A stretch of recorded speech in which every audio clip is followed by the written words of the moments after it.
बिहार में नीतीश कुमार के महागठबंधन में शामिल होने के बाद अब बीजेपी की मुश्किलें बढ़ती दिख रही हैं।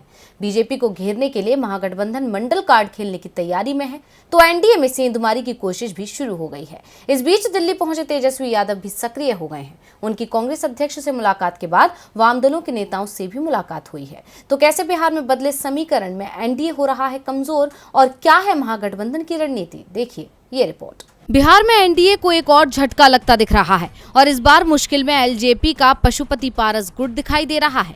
दावा किया जा रहा है कि एनडीए के 3 सांसद महागठबंधन में शामिल होने की तैयारी कर रहे हैं। खगड़िया के सांसद महबूब अली केसर, आरजेडी में तो वैशाली से सांसद वीणा देवी और नवादा से चंदन सिंह जेडीयू में शामिल होने की तैयारी में है। एलजेपी पहले भी एक बार टूट चुकी है। फिलहाल पशुपति पारस के साथ 5 सांसद हैं, जिनमें से 3 बागी होते दिख रहे हैं।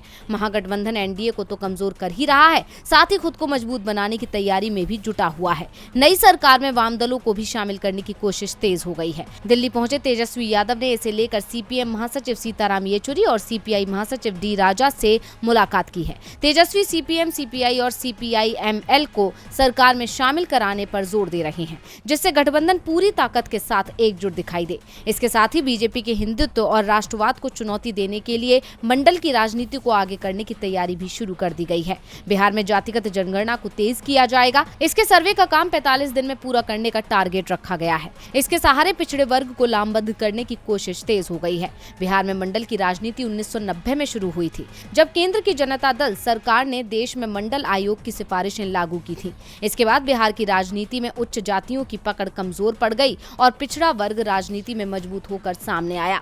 इसी का असर है कि 1990 के बाद बिहार में फिर उच्च जाति का कोई व्यक्ति सीएम नहीं बन पाया। 2006 में नीतीश कुमार ने अति पिछड़ा वर्ग को स्थानीय निकायों में आरक्षण देकर उन्हें अपने पाले में किया था। ऐसे में अब एक बार फिर महागठबंधन मंडल की राजनीति से बीजेपी को मात देने में जुट गया है। ऐसे में साफ है कि बिहार में बीजेपी के सामने मुश्किलें बढ़ने वाली हैं। डीवी लाइव की रिपोर्ट।